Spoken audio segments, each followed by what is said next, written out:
Já sei. Tá gravando? Tá gravando. Oi, gente, tudo bom? Espero que vocês estejam bem. Pra quem não lembra de mim, eu sou o Davi. E eu sou monitor junto com a Andressa.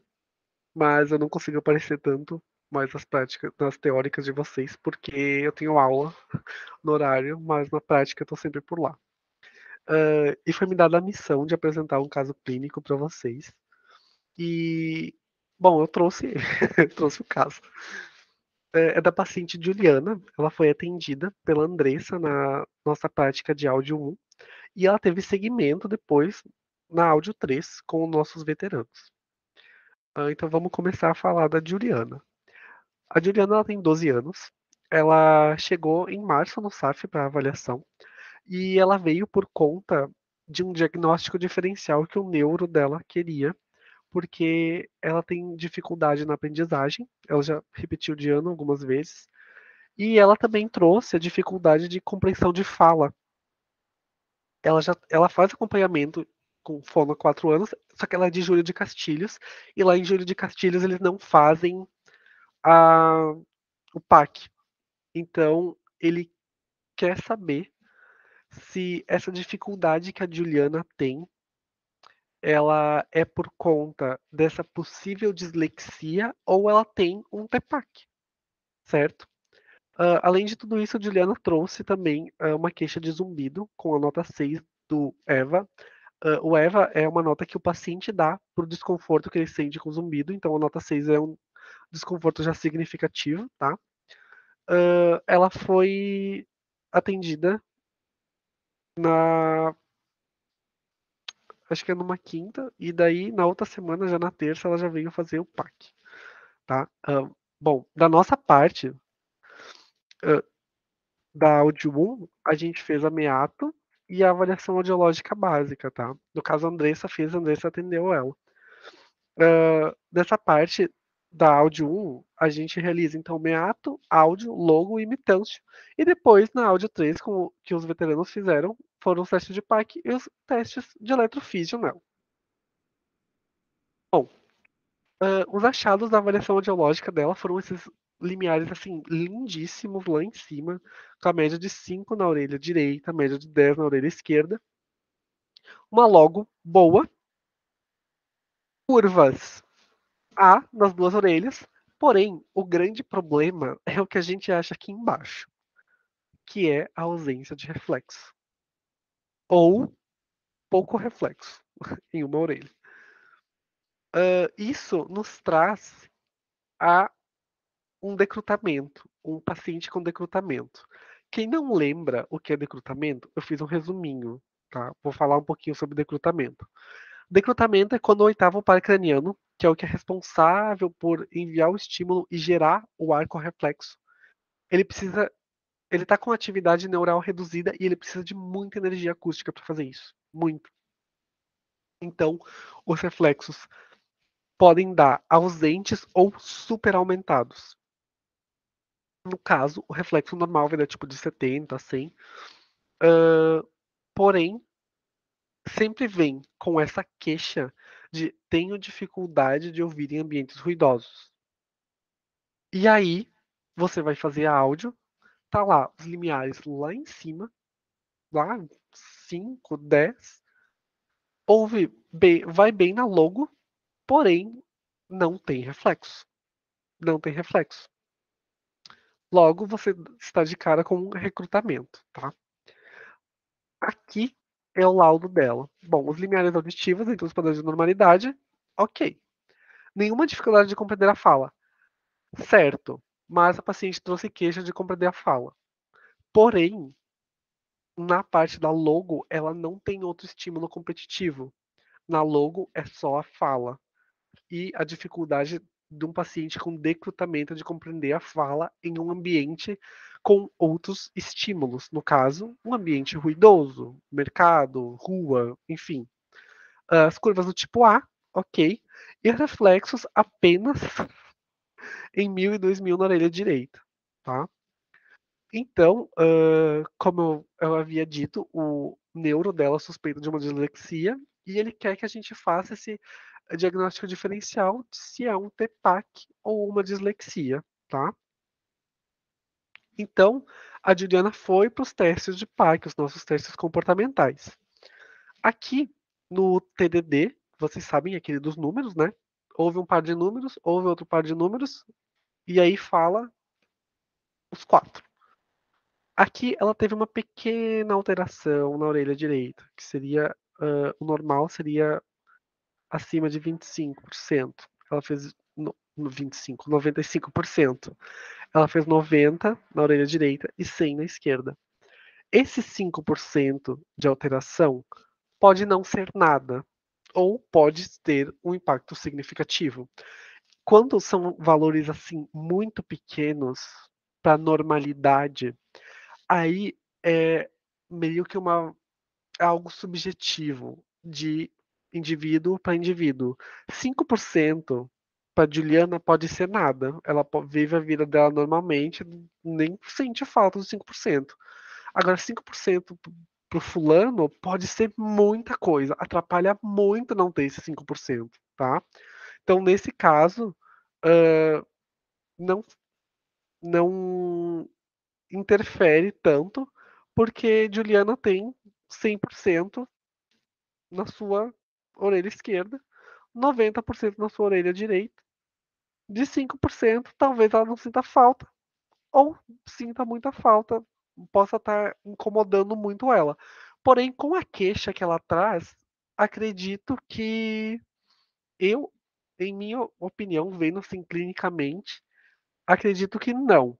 Porém, preciso mostrar os outros testes para vocês verem o porquê disso. Depois a gente tem o TPD. TPD é aquele curto, curto, longo. É o curto, curto, longo, que é um teste de ordenação temporal. Que é aquele tipo pi, pi, pi, que é dos sonzinhos que são curtos ou longos. Aqui a Juliana ficou assim, no limite, tá? Tá normal.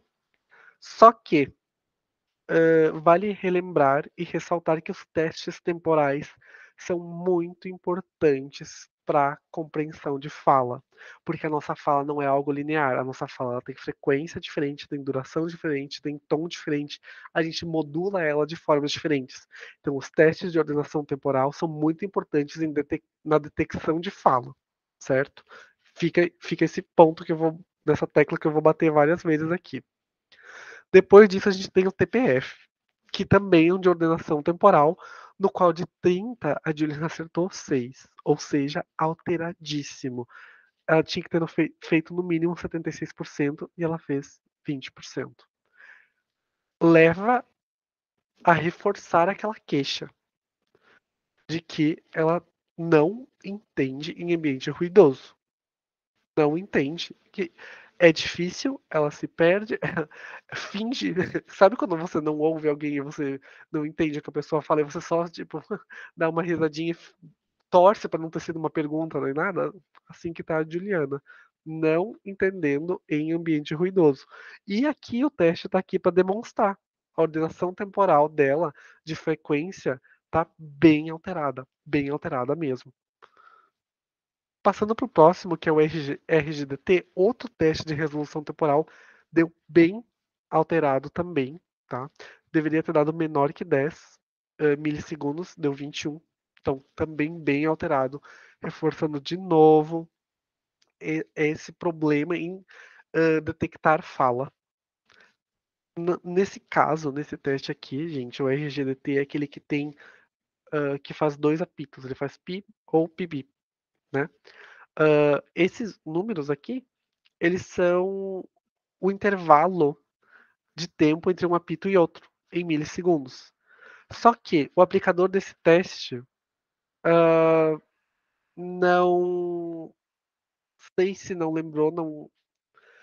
No zero é um apito. Não existe dois apitos no zero. Se o paciente falar 2 no zero, você para a linha e faz de novo, tá? Não existe, porque assim, se esses números aqui são os intervalos de tempo entre os apitos, o zero não tem intervalo, então são os dois apitos juntos. Logo, vão ser um apito, porque vão dar no mesmo tempo, certo? Aqui, novamente, alteradíssimo. Aqui a gente tem um MLD, que ele avalia a atenção seletiva. Mas aí você. E a Juliana tá com ele normal, que é aquele que tem o ruído e tem tipo uma sirenezinha, assim, um apito. Dessas partes aqui, que tem a parte de preencher, é quando tem apito, e quando tá fechadinho as duas lacunas, é quando não tem apito. Só que aí traz novamente a queixa da Juliana. Olha, não entendo no ruído. Tá, mas aqui na atenção seletiva, ela conseguiu. Ela conseguiu entender, ela conseguiu diferenciar os dois estímulos. Por que ela não faz isso com a fala? Porque os testes temporais estão bem alterados. Logo, ela não consegue. A atenção seletiva é como, sei lá, você pesca um estímulo no meio dos outros, certo? Logo, como ela vai pescar a fala se ela não entende que tem fala ali? Entende? Entendeu? Tipo, sei lá, como é que eu vou pescar alguma coisa? Como é que eu vou pegar alguma coisa que eu não sei o que é, que eu não entendi? Aí o cérebro fica tipo, meu, isso não é fala, por conta da alteração temporal dela. Logo aqui, que não é um teste com fala, ele conseguiu pescar direitinho. Só que quando é fala em um ambiente ruidoso, fica complicado, porque ela não tem essa diferenciação da fala no ambiente ruidoso. Os estímulos se misturam muito e eles não e o cérebro não consegue pescar as palavras. Porque aqui no teste de frequência de fala comprimida adaptada, que é o do fechamento auditivo, de você pegar e entender o que é uma palavra, ela foi super bem, super bem. O que novamente leva a o problema com os testes temporais. Como ela vai entender o que é uma palavra se ela não conseguiu entender o que é o começo e o que é o fim, porque misturou tudo com os outros estímulos, certo? Aqui foi super bem, 92 nas duas, quando a normalidade é 64 a 68, tá? Vocês conseguem entender essa relação dessa alteração temporal com o problema em distinguir a fala em um ambiente ruidoso. Como eu vou pegar um estímulo que eu não entendi quando ele começa, quando ele termina, mas que ele tá ali no meio, entendeu? Mais ou menos, caso não tiverem entendido, aí talvez a prof consiga explicar de um jeito mais fácil. Não sei, tô tentando usar toda a minha didática aqui, gente. Tô tentando. Aí a gente vem para os testes de eletrofísica. Vamos começar com o PEAL, porque a gente sempre começa na eletrofísica com o PEAL. Por quê? Porque o PEAL é um potencial que ele depende da atenção do paciente. Então, é aquele ba, ba, ba, di.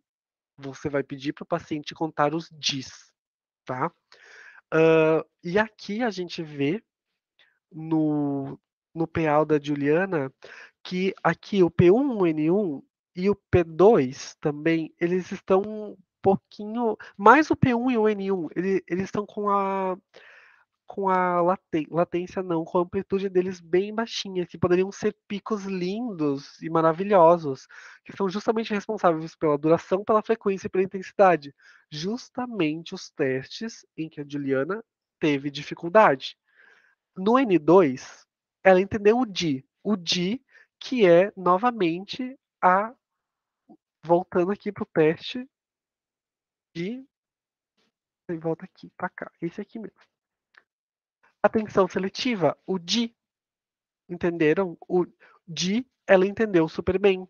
E o N2 mostra isso pra gente. Ela entendeu o di super bem. Deixa eu voltar para cá. Aqui. O Di, ela entendeu super bem. A atenção seletiva dela, super boa. Mas agora, e duração, frequência e intensidade? Justamente os testes que são responsáveis pelos testes temporais. Aqui a gente tem o P300, né, ou o P3, que ele serve para discriminar o Di. Então, assim, aqui ela identificou, olha, tem uma coisa diferente. Aqui o P300, o P3, né, o P300, porque ele acontece sempre em 300 e alguma coisa, pegou e separou. É um di, entendeu? Aqui o N2 é tipo, tem uma coisa diferente. O P300, é um di, certo? Então a gente vê aqui o, a discriminação da Juliana muito boa, porém aqui os picos e vales que são responsáveis por essa duração, pela frequência, pela intensidade, tanto numa orelha quanto na outra, eles estão bem pequenos, tá? Então, assim, remete bastante ao que apareceu nos testes de PAC. Aqui a gente tem o PEAT. PEAT é aquele que o paciente não precisa responder, que ele pode dormir, que ele pode ficar à vontade, tá? Que a gente separa as ondas 1, 3 e 5, que a gente vê a integridade dessa via auditiva.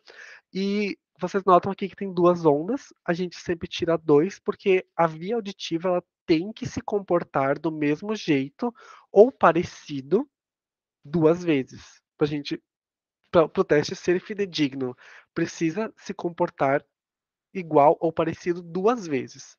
E aí, o que, que eu fiz aqui? A gente tem a onda 5, que ela é uma onda com um grande vale depois dela. Estão vendo aqui, ó? Grande vale. A onda 5 desce bastante. A 3 também está bem bonita aqui, mas a 5 que é importante nesse caso. Aqui a gente tem uma relação 1,5 que apareceu muito. Eu trouxe assim por curiosidade. Aí eu quero que a prof tire essa minha dúvida também.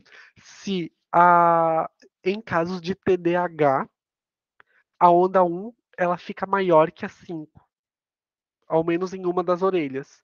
E queria saber se, prof, nesse caso de dislexia também pode acontecer essa relação 1,5, de que a 1 é maior do que a 5. Vocês podem ver que está sendo marcada nessa aqui de dentro, né? Não na de fora. Na de dentro, a 1 tá aqui e a 5 tá aqui embaixo. Logo, tipo, a 1 com uma amplitude grande comparado com a 5. Aqui tá como deveria ser, a 1 menor do que a 5. Mas aqui a gente tem uma relação 1,5 em que a 1 é maior que a onda 5. Tipo, a 1 aqui e a 5 aqui embaixo. Não podendo ser marcada nessa aqui, porque essa aqui tá bonita, tá? Vai ter aqui embaixo, mas aqui tá marcada é a pequenininha aqui do meio. Aqui, ó. Sei que às vezes o PEAT ele pode ser um pouco confuso de marcar por conta de a gente ter que colocar essas duas ondas, uma em cima da outra, para você ver e analisar. Para mim também no início, é, o PEAT era um monstro, eu ficava tipo, meu Deus, eu nunca vou conseguir fazer isso. Porém, agora você com o tempo, com a prática, vocês conseguir ver direitinho essas ondas que não são tão claras, tão bonitas, tá? No PEAT a gente sempre leva em consideração a onda 5 na hora de marcar. Como aqui eu estava junto nesse teste desse PEAT da Juliana, essa onda aqui, ela foi muito, muito, muito difícil de dar repro. Muito difícil mesmo. E no PEAT, na hora de marcar, a gente encaixa as ondas 5, tá? A onda 5 que é importante, tá encaixadinha. E não dava repro de jeito nenhum. A gente pegou essa aqui que ficou assim, a mais parecida, mas tá com essa relação 1,5, tá? Então aí fica também meu questionamento para a prof se talvez isso aqui também poderia estar ter alguma relação com a dislexia, com esse possível quadro de dislexia. Gente, aí agora a gente vai falar do relatório de PAC, porém vai ser num futuro, tá? Porque senão vai ficar muita coisa. E aí eu quero explicar direitinho o relatório de PAC, quero fazer todas as considerações com o relatório de PAC. Então, assim, dessa parte seria isso, tá?